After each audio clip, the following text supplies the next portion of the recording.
भारत का ब्रह्मास्त्र कही जाने वाली ब्रह्मोस मिसाइल, जिसकी अब दुनिया दीवानी हो गई है।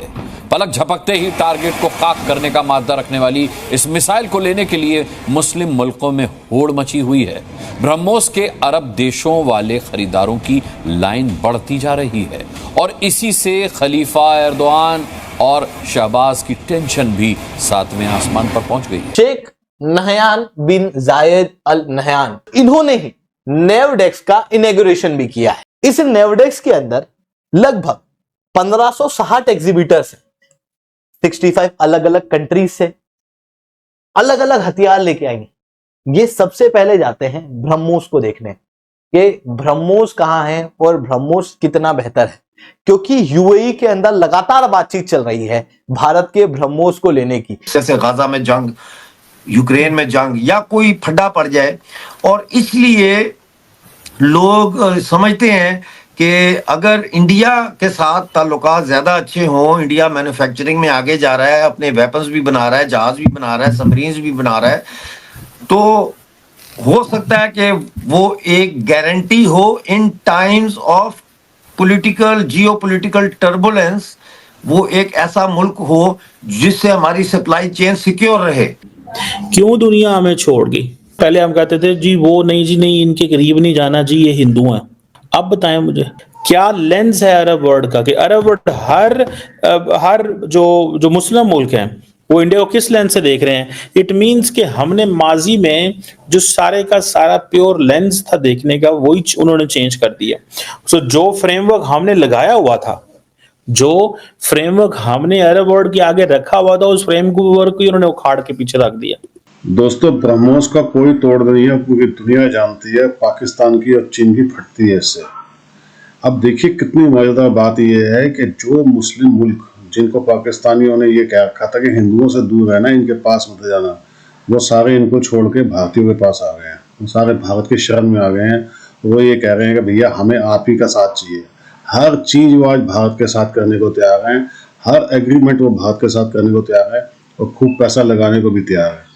अब इन्हीं देशों में देख लो दोस्तों, चाहे वो सऊदी अरब हो, चाहे वो यूएई हो, चाहे वो मिस्र हो, इंडोनेशिया हो, ये सारे के सारे ब्रह्मोस मांग रहे हैं, क्योंकि इनको पता है जिस देश के पास ब्रह्मोस होगी उस देश के पास कोई फटक भी नहीं सकता। और ये ब्रह्मोस का निशाना इतना अचूक है दोस्तों कि दुश्मन की खैर नहीं। ये भारत की ताकत है, ये भारतीय साइंटिस्टों को सलाम है। दोस्तों, वीडियो को लाइक कीजिएगा, चैनल को सब्सक्राइब कीजिएगा और कमेंट्स जरूर कीजिएगा।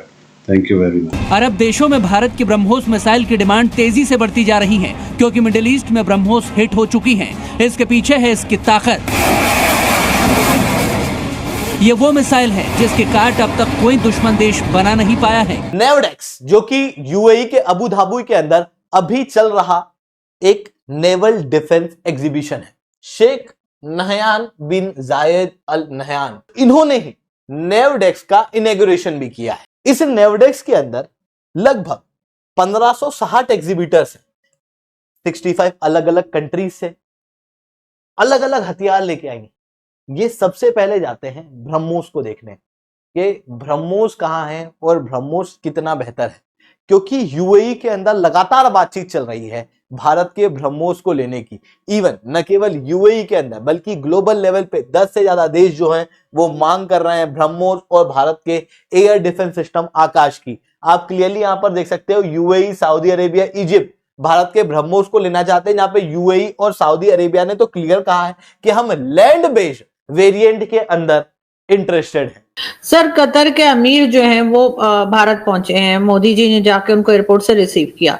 पाकिस्तान चिल्ला चिल्ला कर हमारे गले बैठ गए कि जी भारत जो है वो मुसलमानों पे बड़ा जुल्म करता है, और एक तरीके से मोदी गवर्नमेंट को भी हमारे यहाँ बहुत बोला जाता है कि मुस्लिम हेटर्स जो है उसके अंदर मौजूद है। इस किस्म की बातें हम कर रहे हैं, लेकिन जितनी भी गल्फ कंट्रीज है, सिर्फ कतर की बात नहीं है, हर कोई जो है पीएम मोदी के साथ मिलने में इंटरेस्टेड दिखाई देता है, बहुत खुशी का इजहार होता है। और अभी इस वक्त भी आप जो देखें, जैसे रिसीव किया गया, चेहरे से पता लग रहा है कि वो जो अमीर कतर है वो बहुत खुश हुए। क्या वजह है कि गल्फ कंट्रीज पाकिस्तान को नहीं सुन रही और उनको ऐसा नहीं लग रहा कि पीएम मोदी जो है वो मुस्लिम्स के पीछे पड़े हुए? देखिए, जहां तक ये मुसलमानों के पीछे पड़ने वाला ताल्लुक है, ये तो निरा प्रोपेगेंडा है। अगर इतना ही अत्याचार हो रहा हो, इतना ही बेड़ा गर्क हो रहा हो वहां मुसलमानों का, तो क्या उनके पाँव में मेहंदी लगी हुई है یا ان کے ہاتھوں میں ہتھکڑی لگی ہوئی ہے وہ سڑکوں پہ نکل کے مظاہرے نہیں کر سکتے. تو یہ تو بالکل بیکار بات ہے. وہاں مسلمان عورتیں بلکہ زیادہ خوش ہیں کیونکہ ان کو مودی نے بہت سارے رائٹس دیے ہیں.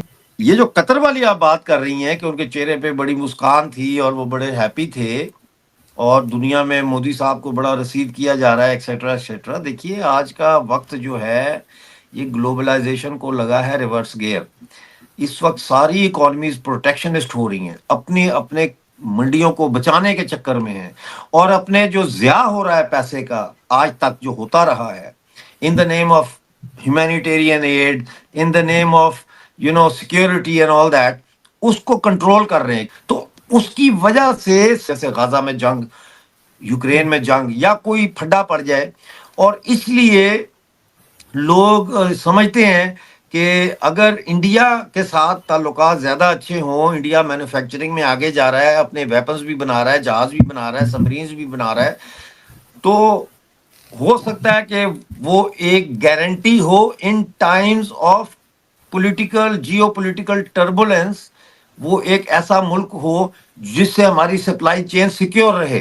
لہذا اب وہ شفٹ کر رہے ہیں اس چیز کو انڈیا، اور اسی لیے وہ مودی جی کو پسند کرتے ہیں. گلف کنٹریز کا لیڈر جو ہے وہ ہے سعودی عربیہ، اور سعودی عربیہ نے اسلام سے اپنے ہاتھ دھو لیا.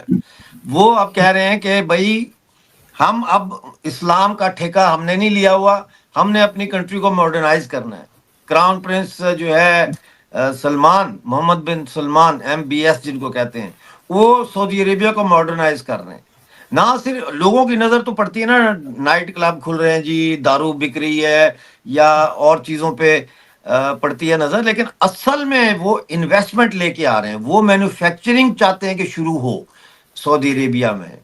تو دوسرا جو آپ کو دیکھنا چاہیے وہ یہ ہے کہ گلف کی جو کنٹریز ہیں ان کا سب سے بڑا پرابلم جو ہے اس وقت ایران ہے، اور یہ جو جنگ ہو رہی ہے غزہ کی یہ ہے. وہ چاہتے ہیں کسی بھی طریقے سے جو ہے یہ جنگ بند ہو. ابھی دیکھیں نا، یہ عمان کے ساتھ اسٹریٹجک پارٹنرشپ، UAE کے ساتھ اسٹریٹجک پارٹنرشپ، قطر کے ساتھ اسٹریٹجک پارٹنرشپ، GCC کے ساتھ اسٹریٹجک پارٹنرشپ. پاکستان کہاں کھڑا؟ کیا پاکستان کی پوزیشن رہ گئی اس ساری گیم کے اندر؟ کیوں دنیا ہمیں چھوڑ گئی؟ پہلے ہم کہتے تھے جی وہ نہیں جی نہیں، ان کے قریب نہیں جانا جی، یہ ہندو ہیں. اب بتائیں مجھے کیا لینس ہے عرب ورلڈ کا کہ عرب ورلڈ ہر جو مسلم ملک ہیں وہ انڈیا کو کس لینس سے دیکھ رہے ہیں؟ اٹ مینس کہ ہم نے ماضی میں جو سارے کا سارا پیور لینس تھا دیکھنے کا، وہی انہوں نے چینج کر دیا. سو جو فریم ورک ہم نے لگایا ہوا تھا، جو فریم ورک ہم نے عرب ورلڈ کے آگے رکھا ہوا تھا، اس فریم ورک کو انہوں نے اکھاڑ کے پیچھے رکھ دیا. اس فریم ورک کو ہی انہوں نے اکھاڑ کے پیچھے رکھ دیا. ٹھیک ہے سر، اس کو اب ادھر سے آپ اندازہ لگا لیں کہ وہ فریم ورک کی کیا ویلیو رہ گئی، فریم ورک کی کیا ویلیو رہ گئی، اور فریم ورک کو آپ کیسے وہ جو ہے وہ دیکھتے ہیں اور کیا اس میں دیکھیں گے اور کیا کریں گے.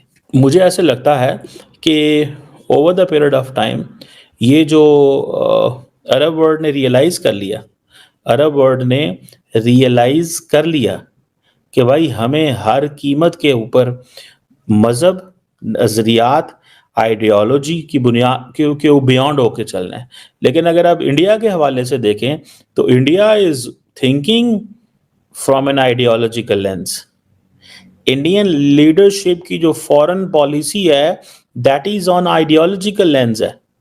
Let's not underestimate this. Narendra Modi for example, ان کے بارے میں جو ویو ہے یا ان کے بارے میں جو وہ جیسے کہتے ہیں نا تاثر ہے، تاثر وہی ہے کہ اب وہ جو انڈینس کو when they are at home, ان کو کہا جاتا ہے، مسلمان جو ہیں وہاں پہ ان کو یہ کہا جاتا ہے کہ تمہارا اگنور دا مغلس. جیسے وہ ساری کی ساری مغل ہسٹری کو ختم کرنا چاہتے ہیں اسٹیپ بائی اسٹیپ. وہ کہتے ہیں بھائی ہمارا ان سے کوئی تعلق ہی نہیں ہے، یہ ہمارے تھے ہی نہیں، یہ آئے تھے، انہوں نے ہمیں کنورٹ کیا، یہ ہمارے لوگوں کے اندر انہوں نے مسلمانوں کو بنایا اور ایک سیپریٹ ملک بنا دیا.